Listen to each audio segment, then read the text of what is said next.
Hey everyone, it's Kylie at Games Unlimited, here to talk about some of my picks of the week.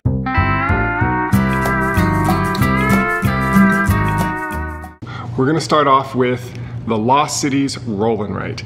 This just came out. It's a roll and write version of one of my all-time favorite two-player games, though this one actually goes up to 5, like any roll and write. You can play with a large number of players.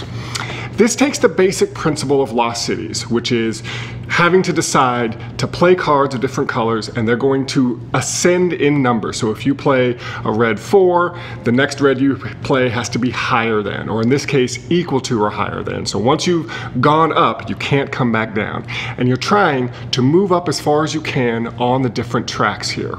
So you're gonna get points for going up the tracks, but the interesting thing is, if you start a color, let's say I start red, and I don't get at least 4 numbers by the end of the game, you're actually gonna get negative. So you go into the negative for starting a color, but if you don't think you're ever gonna really move that far up on that particular color, just don't start it.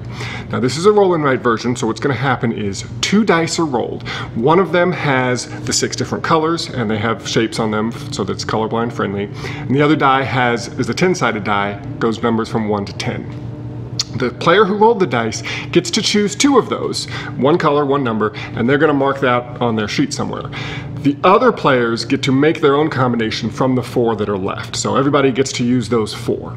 You can also not use something. Then you're gonna move up this dice box. This is basically checking off that you did not use any dice that turn. And you're actually gonna get points the higher you go up on that. But if you go too high, you end up with no points. And by the end of the game, it's gonna be difficult for you to actually have combinations that are usable. I thought this was a great version of Lost Cities.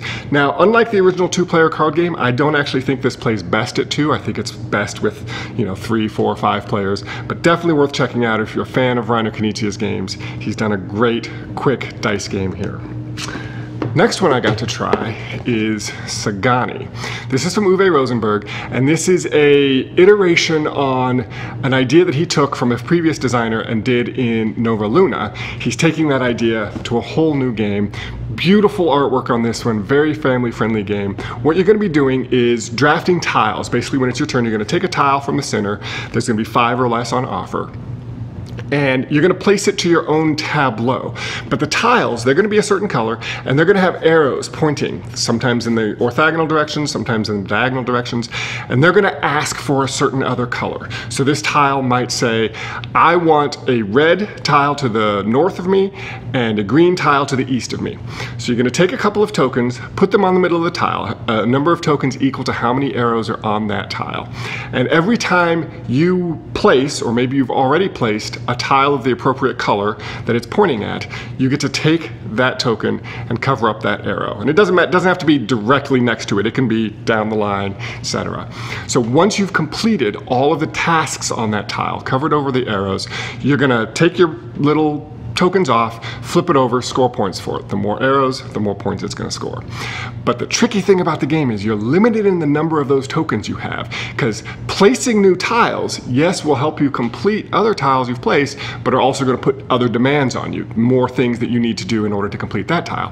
And as you put tokens out, if you ever run out, you don't have enough tokens to put out, you're gonna have to take these corruption tokens, which are negative points at the end of the game. So you're carefully balancing, trying to complete the ones you have out there while not putting yourself too much in debt by having to put more discs out there than you can actually afford. 30-minute game, plays well with 2, 3, and 4 players. I think this is the best iteration of that system that Rosenberg has done. Definitely think you should check out Sagani. And the last one is a very interesting game. I was interested in it because I always love 2-player card games, and that is Lawyer Up. So this is a back and forth 2-player game with the theme of sort of fighting it out in a courtroom. One person's the prosecution, one person's the defense. You're trying to sway jurors to your side. So in the basic introductory game, whoever has the most jurors on their side at the end wins, but there's more complex cases like murder cases that require the prosecution to have a unanimous, all 12 jurors need to be on their side, so it has some asymmetry there. But what you're gonna do is, at the start of a round, one player is going to call a witness. So there's some witnesses out there, and they tend to be weighted towards prosecution or defense, and you're going to get points for that witness. It's going to say prosecution 4, so you have 4 influence. And then you're going to go back and forth playing cards that are going to give you influence, hopefully.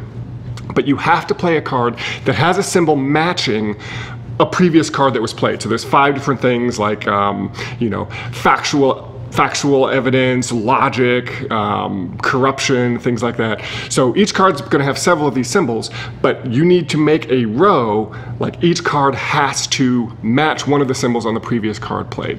And it will give you influence, and it might have some special abilities. And you're going to go back and forth, prosecution and defense, until both players have passed, and then whoever has the most influence wins that witness. Like that witness is for their side, and the difference in the amount of influence, so if the prosecution had 12 and the defense had 13, then the defense wins and gets 1 point of influence towards swaying the jurors, and different jurors require different influence to sway. There's a really cool story. I've only played the first case, which is a counterfeit art ring. But there's a murder trial in there. There's expansions that go back in time to the Salem witch trials, to Chicago mob trials, things like that. I thought this was a lot of fun. It's about a 45-minute to an hour long game. Not too bad of a learning curve, but there's a lot of cool narrative on each of the cards that you play. And of course, you've got objection tokens. You can object to an argument that the opponent made, make them discard the card, etc. Really cool 2-player game. That's Lawyer Up.